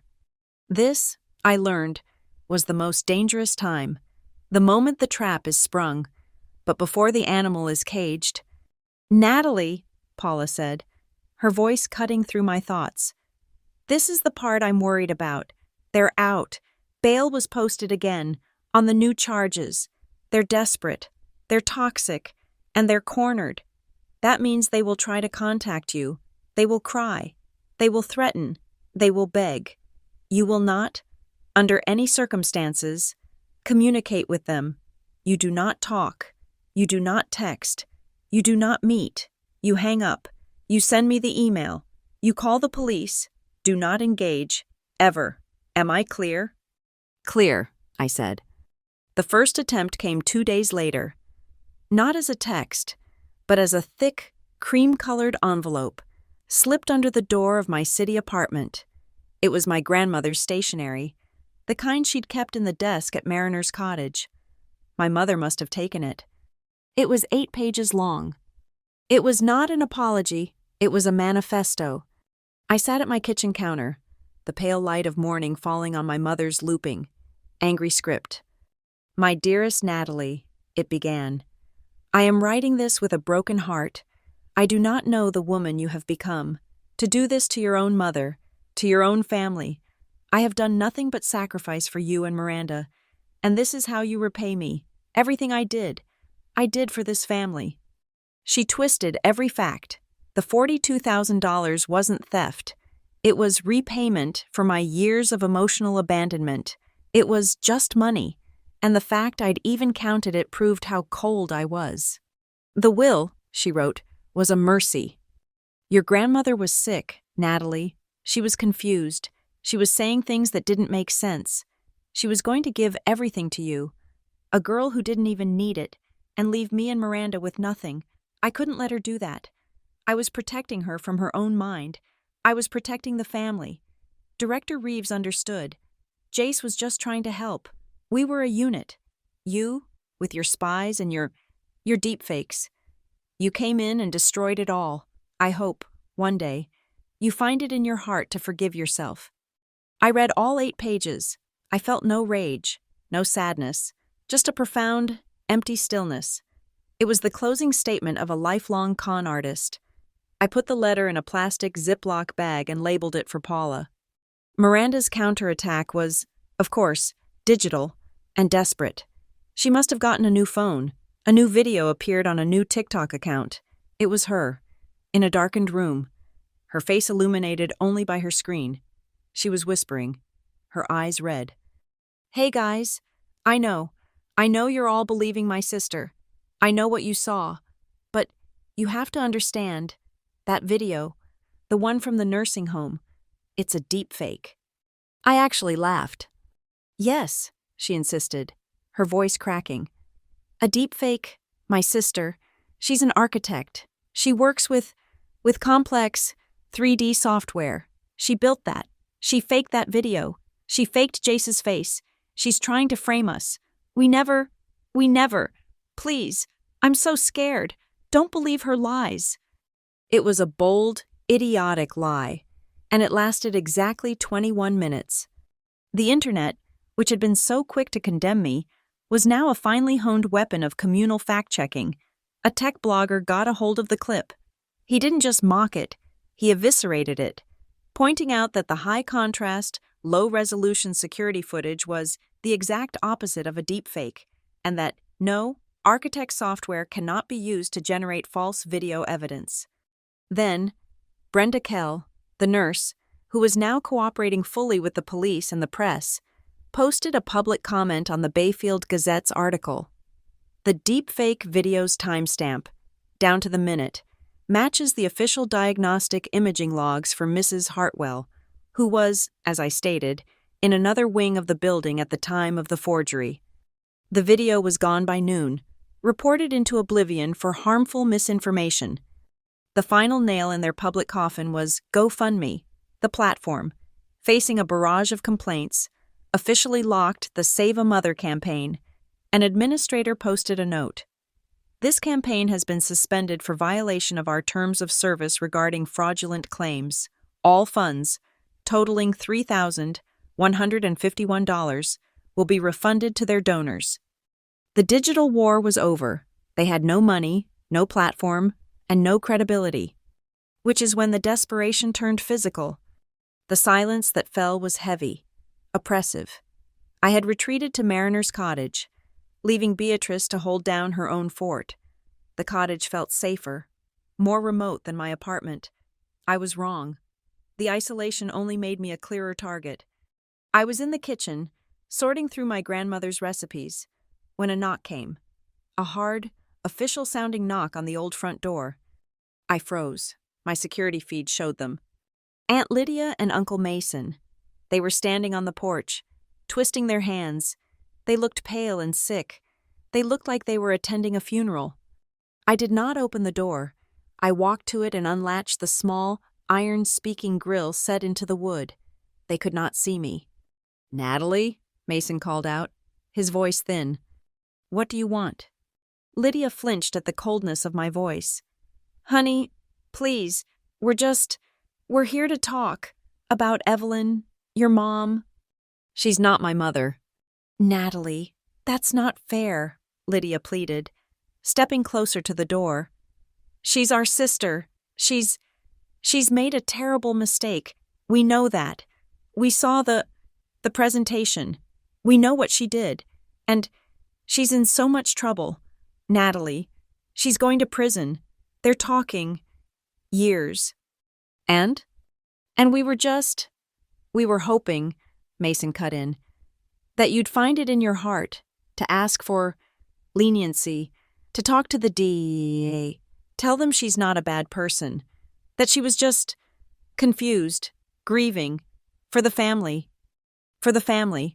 The same words from the letter, the same words that had cost me $42,000, the same words that had left my grandmother to die alone, asking for me." I slid the iron bolt and pulled the heavy door open, just enough to fill the space. I stood there, blocking the entrance. I let them see my face. "Leniency," I repeated. The word felt like acid. "Yes," Lydia said, a desperate hope in her eyes. "Just tell them to go easy on her." "I'm going to say this once," I said, my voice low and quiet, but it cut through the marsh air. "For 18 months, I paid for your silence. Every time you needed your car repaired. Mason, every time you needed your utility bills covered. Lydia, I paid for you to sit in my mother's living room and drink her wine and look the other way. I paid for you to let her call me toxic. I paid for you to enable her. I paid for your willful, pathetic silence. That was the price. It was $42,000. Their faces collapsed. The color drained from them. "I have paid," I said, "for 18 months of your silence, and now you finally get to give it to me for free. Get off this property." I slammed the door. I shot the deadbolt. I leaned against the wood, my heart hammering, and I listened to their footsteps, stumbling, then running, back to their trucks. Beatrice, it turned out, had decided to come back to the cottage that evening. I told her what happened. "They're rats, Natalie," she said, pouring us both a stiff drink. "And rats do two things when the ship sinks. They drown or they bite." That night, the biting started. I had returned to my apartment, thinking it was over. The detective had advised me to keep my routine. My phone buzzed at 3:17 in the morning, a notification from my doorbell camera. I opened the app. There was no one on my stoop. The camera was angled at the street. A dark sedan was parked directly across from my building. Its lights were off. It was just sitting there, an unmoving, menacing black shape in the yellow-gray light of the street lamps. I zoomed in. The night vision on the camera was excellent. It captured the license plate, bright and clear. My blood turned to ice. I took a screenshot. I sent it to the detective. My phone rang 2 minutes later. "Natalie," he said, his voice no longer tired, but sharp. "The plate is registered to Jace Nolan. He is in direct felony violation of the restraining order. Where are you?" "In my apartment, on the 4th floor." "Stay there. Do not go near the windows. We are sending a car right now. He's escalating. He's stupid, but he's desperate, and that makes him dangerous." I sat in the dark, watching the camera feed, until a patrol car slid silently up behind the sedan. I watched the blue and red lights flash to life, illuminating the street. I watched them pull Jace Nolan out of the car. The detective called me back at sunrise. "He's in custody. He won't be getting out this time," he said.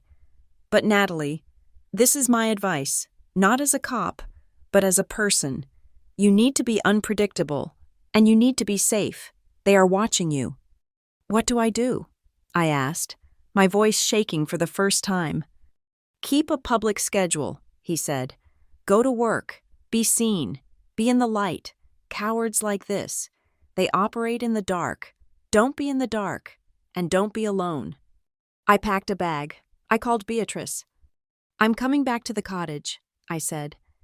"They know where I live. They're watching me."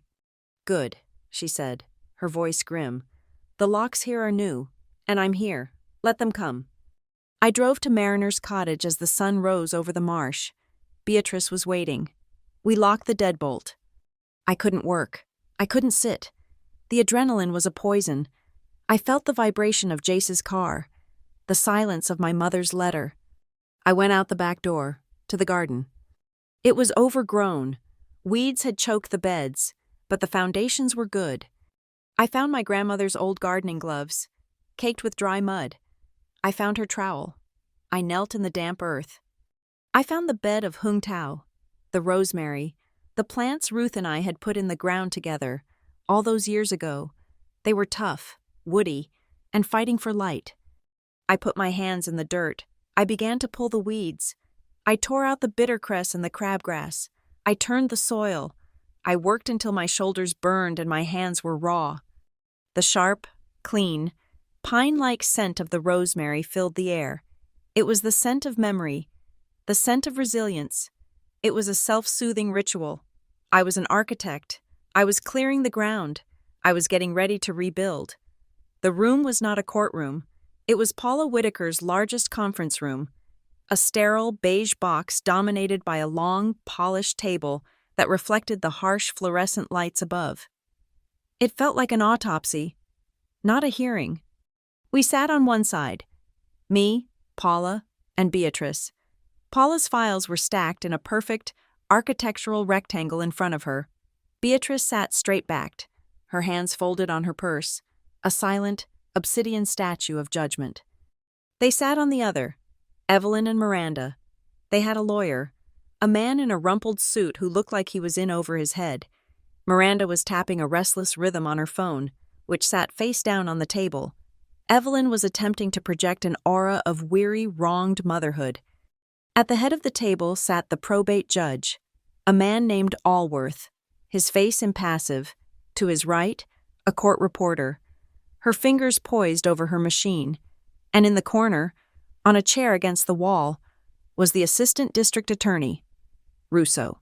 She was not participating. She was just observing. "We are here," Judge Allworth began, his voice dry, "to review the last will and testament of Ruth Ann Hartwell. The court recognizes the most recently filed document, dated August 14th of this year. I will read it into the record." He put on his glasses. I watched my mother's face. A small, tight smile played at the corners of her mouth. She thought this was the victory. She thought this was the end. "I, Ruth Ann Hartwell," the judge read, "being of sound mind and body, do hereby declare this to be my last will and testament. I bequeath all my personal effects, investments, and properties, including the home at Mariner's Cottage, to my beloved daughter, Evelyn Hart, to be held in trust for the care of my granddaughter, Miranda Hart." He continued, his voice droning. Then he reached the part I was waiting for. "To my granddaughter, Natalie Quinn, for reasons known to her, I leave nothing." Miranda shot me a look from across the table. It was pure, distilled venom. Her lawyer coughed, a small, satisfied sound. The judge finished. He took off his glasses. "This document appears to be in order, signed, and notarized. The court prepares to execute." "Your Honor," Paula Whitaker's voice sliced through the room, "we are here to contest the validity of this document. We are here to prove that this document, filed 3 months ago, is a forgery, executed under conspiracy to commit fraud." Evelyn's lawyer shot to his feet. "Objection! This is slanderous. This document is legally notarized." "Sit down, counselor," Judge Allworth said, not unkindly. "I have read Ms. Whitaker's brief. The notarization, as it happens, is part of the alleged conspiracy. Ms. Whitaker, the floor is yours." Evelyn's lawyer sat down, his face slick with sweat. "Thank you, Your Honor," Paula said. She stood, a column of quiet, controlled power. "The estate of Ruth Hartwell is not a family squabble. It is a crime scene. To prove this, I call my first expert witness, Dr. Ilias Monroe." The door opened. Monroe entered, carrying a briefcase. He looked as Beatrice had described, expensive, arrogant, and utterly bored. He was sworn in. Paula set up a projector. "Dr. Monroe, could you please identify Exhibit A and Exhibit B?" The screen lit up, 2 signatures, side by side, magnified 100 times. "Exhibit A," Monroe began, his voice a bored, precise monotone, "is a valid, baseline signature of Ruth Hartwell, taken from a legal document she signed 4 years ago. Exhibit B is the signature in question, from the fraudulent will." "And your analysis?" "It's a joke," Monroe said, picking up a laser pointer. Evelyn's lawyer half rose, but Monroe talked over him. "My analysis, which is 12 pages long and already submitted, concludes that the probability of these 2 signatures originating from the same hand is statistically 0. He pointed the red dot at the screen. "Exhibit A, the real signature. Note the fluidity. The confident upstroke on the R in Ruth, the T and H in Hartwell are connected. The pressure is even, fast, and unthinking. This is muscle memory." The red dot moved. "Exhibit B, the forgery. This is not writing. This is a drawing. Note the heavy, uniform pen pressure. The signature of an elderly woman with arthritis has pressure variation. This is the heavy hand of a nervous young man. Jace," my mind supplied the name. "You see here?" The dot circled a tiny break. "The H, the pen has lifted, unnatural." He stopped to check his work, and here, the R is drawn from the top down, a classic sign of a tracer.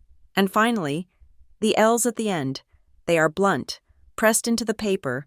Her valid signature's L's are faint, trailing off.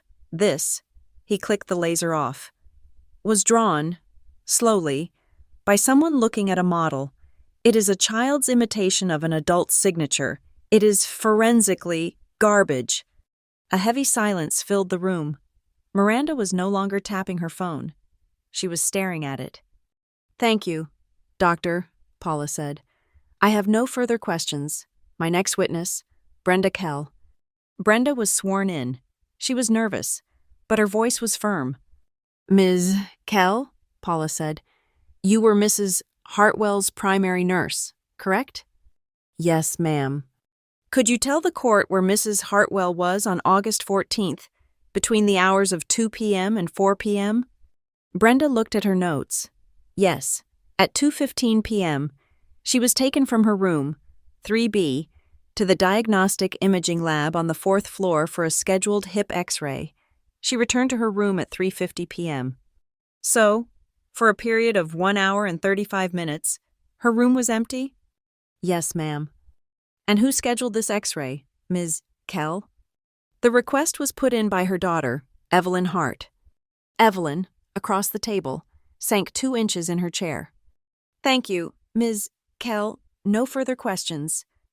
"And now, Your Honor," Paula said, her voice dropping, "for our final exhibit, we have obtained the security camera footage from the hallway outside room 3B, time-stamped for August 14th, beginning at 2:30 p.m., the exact time Mrs. Hartwell was confirmed to be in another wing of the building." Paula hit a key. The projector whirred. The grainy black-and-white video I knew by heart filled the screen. The room, which had been silent, was now so still I could hear the hum of the fluorescent ballast. We watched them enter. Evelyn, Miranda, Reeves, Jace. We watched Jace sit at the desk in the empty room. We watched him pull out the practice sheet. Evelyn's lawyer made a small, strangled sound. We watched him trace the name. We watched Reeves, the notary, stamp the document. And we watched my mother, Evelyn Hart, and my sister, Miranda Hart, raise their glasses of wine, their faces triumphant, as they toasted their crime. The video clicked off. The screen went white, illuminating the stunned, horrified faces in the room. Even Judge Allworth looked shaken. He stared at Evelyn, not with anger, but with a profound, weary disgust. "Ms. Whitaker," he began, his voice rough. "Your Honor," Paula said, "in light of this, we submit the true last will and testament of Ruth Hartwell, the one, as referenced by Dr. Monroe, filed 4 years ago, witnessed by 2 non-related parties, in which she leaves her estate to her granddaughter, Natalie Quinn." The A.D.A. Russo stood up from the corner. Her chair scraped on the floor, a sound like a gunshot. "Your Honor," Russo said, her voice hard as steel. "This video, along with the testimony of a cooperating witness, Director Colton Reeves, is part of the state's active criminal case." Evelyn's head snapped up. "Cooperating witness?" "Given this presentation," Russo continued, "which proves, in graphic detail, the conspiracy to commit felony fraud, and in light of the defendant's recent attempts to obstruct justice, tamper with witnesses, and destroy evidence." Evelyn's lawyer was on his feet. "Your Honor, my clients have a right." "Your clients," Russo snapped, "are a clear and present threat to the integrity of this investigation. The state moves that bail for Evelyn Hart and Miranda Hart be revoked, and that they be remanded into custody immediately, pending their criminal trial." Judge Allworth looked at Evelyn. He looked at Miranda. He looked at the white screen. "Motion granted," he said. He nodded to the bailiff, who had been standing by the door. The bailiff moved. He was holding 2 sets of handcuffs. Miranda finally broke. It was not a cry of grief. It was a cry of pure animal panic. "No, no, you can't. Mom, do something." The bailiff took her arm. She tried to grab her phone. "I have to post. I have to tell them." "You have the right to remain silent," the bailiff said, his voice a bored monotone as he clicked the first cuff around her wrist. The second cuff snapped onto the other. The sound was metallic, final. Evelyn did not move. She was a statue of ice. the bailiff gently took her arm and cuffed her. The glint of steel flashed on her wrist. She turned. She did not look at the judge. She did not look at her lawyer. She did not look at Miranda, who was now sobbing hysterically. She looked at me. Her face was not sad. It was not apologetic. It was a mask of pure reptilian hatred. "Natalie," she whispered, her voice a venomous rasp across the polished table. "I am your mother." I looked at her, at the woman who had stolen my money, my grandmother, and my name. I felt nothing, just the cold, clean finality of a solved equation. "You chose the money," I said, my voice just as quiet. "I chose the truth." The final day in court was not high drama. It was just math. It was the quiet, sterile conclusion to a long, complex equation. The trial, if you could call it that, was over before it began. Director Colton Reeves, in a desperate attempt to save what was left of his life, had become the prosecution's star witness. He stood before the judge, a diminished man. His testimony a dry, methodical confession. He confirmed the timeline. He confirmed Evelyn Hart had approached him, claiming her daughter was volatile and a problem, and that her mother's will needed to be corrected. He confirmed he had arranged the X-ray. He confirmed he had brought the notary stamp, and that he knew, 100%, that the signature he was notarizing was fraudulent. The sentences were delivered with a cold, administrative finality. Reeves, for his cooperation, received 2 years suspended, a 500-hour community service mandate, and the permanent, irrevocable loss of his administrative license. He would never work in healthcare again. Jace Nolan, the stupid, terrified forger, was not so lucky. His attempts to destroy evidence had voided any chance of leniency. He received 18 months in state prison for his role in the forgery and conspiracy. Then, the judge turned to them. My mother, Evelyn Hart, received 5 years. The judge was specific. This was not a crime of passion. Mrs. Hart, he said, his voice void of emotion. This was a cold, calculated, and predatory campaign of elder abuse and fraud against your own family. You used your mother's trust as a weapon and your daughter's love as a bank account. The court finds your lack of remorse chilling. Miranda, her face a mask of shocked disbelief, received 3 years.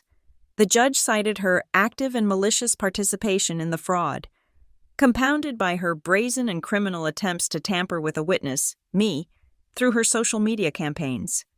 The civil case, which was heard next, was even faster. The court ordered them, jointly and severally, to repay the full $42,150. They were also ordered to pay my entire legal costs. They were left with nothing. The probate court hearing, held the following week, was a 10-minute formality. The forged will was struck from the record. The valid, 4-year-old will was affirmed. Mariner's cottage was mine. The investment portfolio was mine. My grandmother's personal effects, her reading glasses, her gardening gloves, her memory, were mine.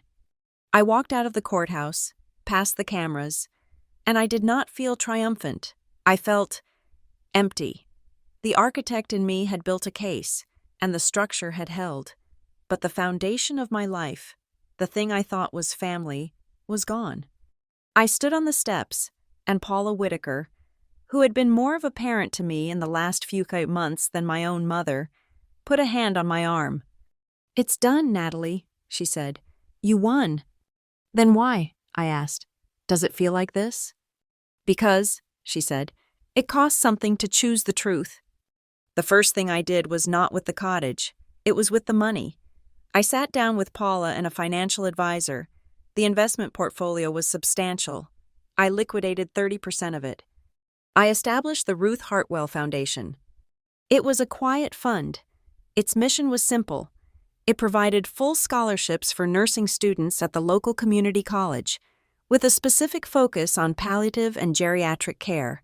It also funded a new, mandatory certification program for all administrators in long-term care facilities, a program I designed with Paula, based on the legal loopholes Reeves had exploited. My first public act as an heiress was not to buy a car. It was to build a firewall. It was my thanks to Brenda Kell. It was my promise to my grandmother. The second thing that happened was a call from Adrian Cole. "Ms. Quinn," he said, his voice warm. "I've been reading the papers. It seems my initial assessment of your character was incomplete." "Mr. Cole?" I said. "I apologize for that meeting." "Don't," he laughed. "I've reviewed your proposal again. Your attention to structural integrity is, well, let's just say it's thorough. I'm re-engaging Northline Atelier, but I have one condition." "What's that?" "You, Ms. Quinn, are the lead architect, no exceptions. We broke ground on the coastal retreat 2 weeks ago. My reputation at the firm, which had been scorched by the initial TikTok lies, was now forged in steel. I was the architect who didn't just design buildings. I designed consequences. The old family, the one that had self-destructed, made 2 final, pathetic attempts to breach the new wall. Aunt Lydia and Uncle Mason, they found me. Not at the cottage, not at my home. They found me at the construction site for the retreat. They were wearing their Sunday clothes, looking like sad, lost sheep. "Natalie," Mason said, twisting the brim of his hat in his hands, we just wanted to come and say, congratulations on all of it. We're so proud of you. We always knew you had it in you." I didn't stop walking. I just looked at them. We were hoping," Lydia cut in, her voice trembling, "that you'd maybe come for dinner this weekend to, reconnect for the family." I stopped. I turned. I looked at these 2 people, these ghosts of loyalty past, who had sat in my mother's living room and watched her plan my execution. "I am going to give you both," I said, my voice quiet. "The exact same thing you gave me for 18 months. "Oh, thank you, honey," Lydia said, relieved. "No," I said. "You misunderstand. I'm giving you my silence. I don't negotiate with people who stay quiet when they see a lie. I don't build bridges to people who are comfortable standing on a rotten foundation. Now, please get off my job site." The final communication came from a prison email server. It was from Evelyn. It was 8 pages long, a rambling, self-pitying, narcissistic manifesto. She missed the sun. The food was bad. Miranda wouldn't speak to her, and it was all my fault. She said she was grieving and confused, and that she had only ever wanted what was best for the family. She said she had made a mistake, not that she had committed a crime. The last line was the dagger. "I am still your mother, Natalie. I love you. Please, don't let this be how it ends. Don't you want your family back?"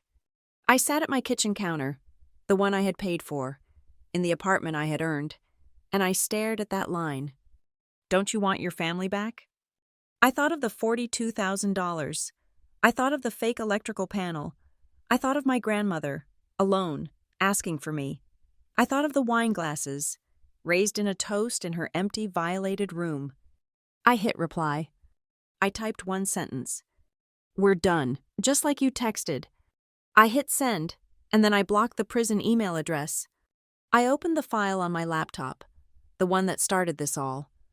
Transfers Emergency, XLSX, the file I had retitled The $42,000 Lesson. I scrolled to the bottom, past the red lines of cash withdrawals and the cross-references to spa days. I wrote one last note in the final cell. Lesson learned.